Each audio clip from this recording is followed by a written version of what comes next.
Hello दोस्तों। तो कैसे हैं आप लोग? उम्मीद करता हूँ अच्छे होंगे। तो आज फिर से आपके लिए एक भूतिया हॉरर कहानी लेके आ गया हूँ। तो चलिए कहानी को स्टार्ट करते हैं। खूनी पिशाच। खूनी पिशाच एक ऐसी कहानी है जो पूरी शैतानी दुनिया का शैतान है। पूरी शैतानी ताकत उसके कब्जे में। आज के ज़माने में बढ़ती शिक्षा जागरूकता की वजह से हम लोग भूत प्रेत जिन पिशाच पिशाचनी चुड़ैल भूतनी डाक डाकनी शाक साकनी और भी पूरी प्रेत आत्मा जिन पर हम विश्वास नहीं करते, क्योंकि ज़्यादातर लोग इस तरह के बातों को अफवाह बताते हैं। फिर भी हम सत्य से भाग नहीं सकते। अगर आप भगवान देवी देवता को मानते हो तो आत्मा को भी मानना पड़ेगा। ये हमें मानकर चलना पड़ेगा। अगर फिर भी किसी को विश्वास न हो तो राजस्थान के कुलधारा गांव वहाँ कभी जाना और रात में कभी वहाँ ठहरना, फिर आपको विश्वास हो जाएगा।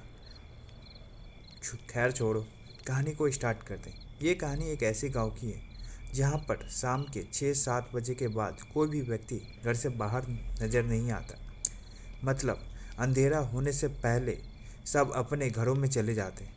घरों की खिड़कियाँ दरवाजे बंद कर देते हैं। चाहे फिर भी कितनी भी ज़रूरी काम हो, घर से बाहर नहीं निकलते। अगर कोई व्यक्ति गलती से या जानबूझकर घर से बाहर निकल भी जाता है तो वह कल का सूरज नहीं देख पाता, अपनी जान से हाथ धो बैठता है। ये कहानी लालगढ़ गांव की है। इस गांव में शाम के बाद बुरी आत्माओं का राज हो जाता है। अगर कोई अनजान व्यक्ति रात के समय इस गांव में आ गया तो आज तक कोई वापस जिंदा लौट कर नहीं गया।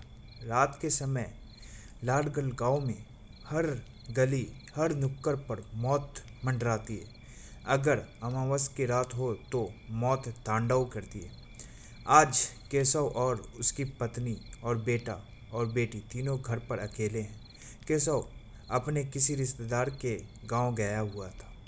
कई दिन हो गए थे, केशव अभी आया नहीं था। आज आने वाला था। शाम हो गई थी पर अभी तक नहीं आया। केशव की बेटी बोली, पापा कितने दिन हो गए गए हुए, पापा अभी तक नहीं आए, कब आएंगे? उसकी माँ बोलती है, आज आने वाले थे पर आज भी नहीं आए, लगता है आज भी नहीं आएंगे, क्योंकि उस ज़माने में फ़ोन नहीं था, ना ही फ़ोन कर बता सकते थे कब आएंगे। शाम के 7 बज चुके थे। सारे घरों के खिड़की दरवाजे बंद हो चुके थे पर केशव अभी तक नहीं आया। केशव की पत्नी ने भी घर के दरवाजे बंद कर लिए थे पर वो मन ही मन उदास हो जाती है। रात के 10 बज चुके थे पर अभी तक घर नहीं केशव आया था। वो सोचती है कि केशव रात को लेट घर आया तो केशव के साथ कोई अनहोनी न हो जाए, पर आगे का किसको पता चलता है कि क्या होने वाला है। कुछ देर बाद मौसम में बदलाव देखने को मिलता है। अचानक से आसमान में घटा घटा घंघोर काले बादल छा जाते हैं। रात के अंधेरे में आसमान जोर जोर से गरजने लगता है, मानो जैसे कोई आज बहुत बड़ी अनहोनी होने वाली है। बिजलियाँ इतनी तेज कड़कड़ा रही होती है मानो धरती फटने वाली हो। बिजलियों की रोशनी से पूरा गांव रात के अंधेरे से ऐसा लग रहा था जैसे रात में सूरज निकल गया हो।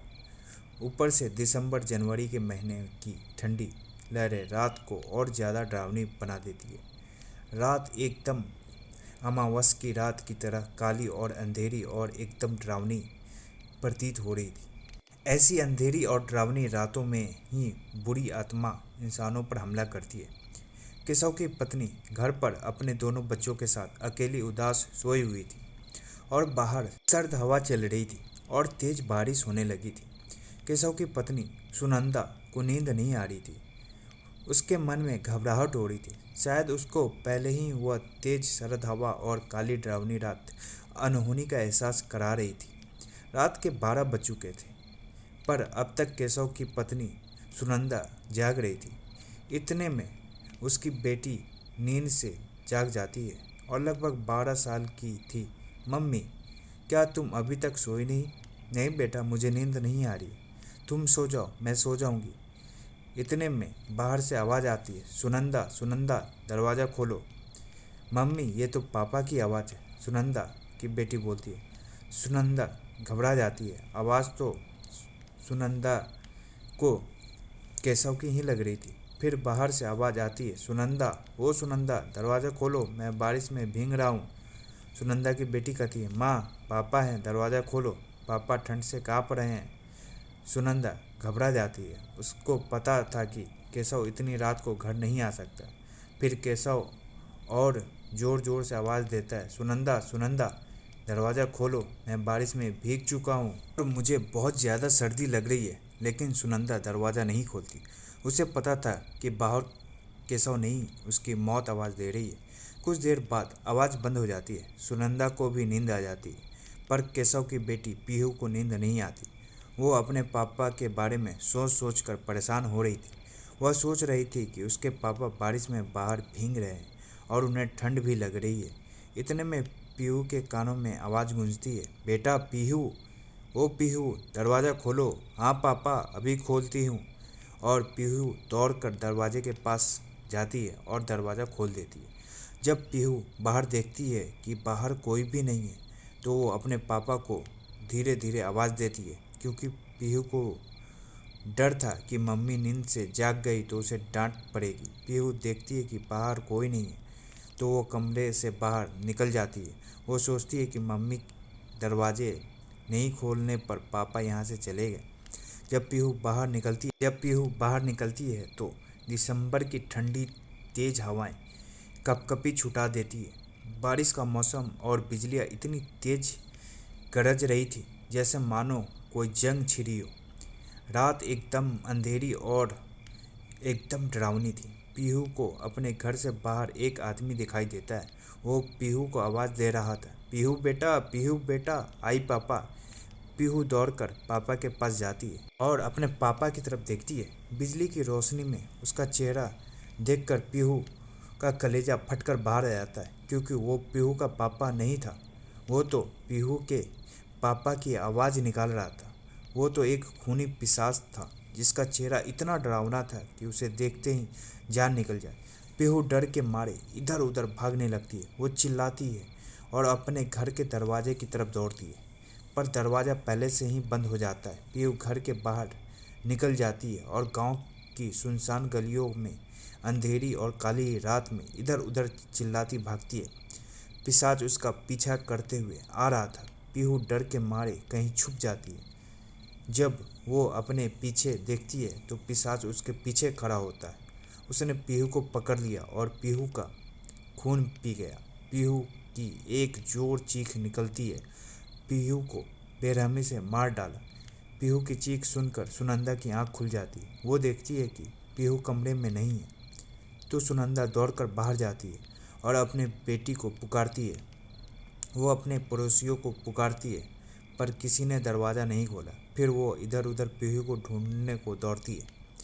सुनंदा को दौड़ते वक्त किसी चीज़ से ठोकर लग जाती है। वह गिर जाती है और देखती है कि जिस चीज़ से उसे ठोकर लगी वो कोई और नहीं बल्कि उसकी बेटी पीहू थी। उसने देखा पीहू मर चुकी। सुनंदा ज़ोर ज़ोर से रोने लगती है। उसकी सहायता के लिए कोई भी नहीं आता।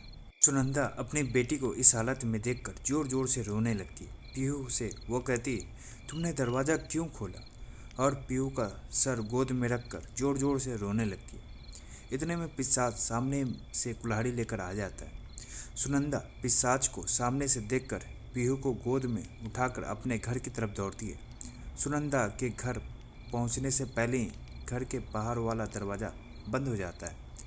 सुनंदा घर की चार दीवारी के अंदर भी नहीं पहुंच पाती। सुनंदा अपनी मदद के लिए चिल्लाती है, पर सुनंदा की सहायता करने के लिए कोई नहीं आता।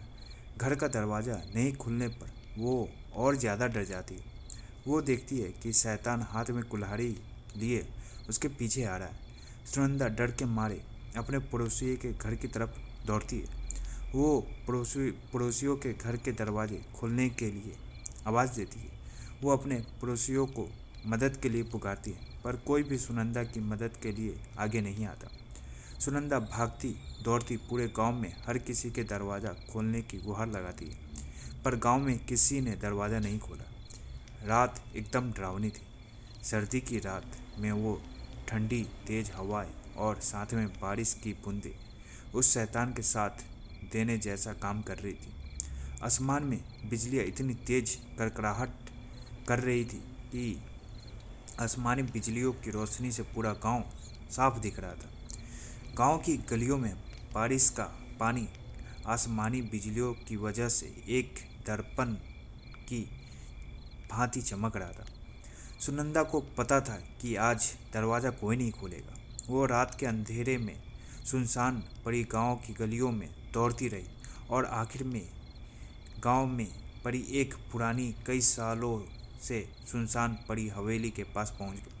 हवेली के पास पहुंचकर उसने देखा कि हवेली का दरवाज़ा खुला है और अंदर से रोशनी आ रही है। सुनंदा को पता ही नहीं चला कि ये हजारों सालों से सुनसान पड़ी हमारे गांव की हवेली है, क्योंकि रात एकदम काली अंधेरी थी। इसीलिए सुनंदा को पता नहीं चल सका। सुनंदा दौड़कर हवेली के अंदर गई।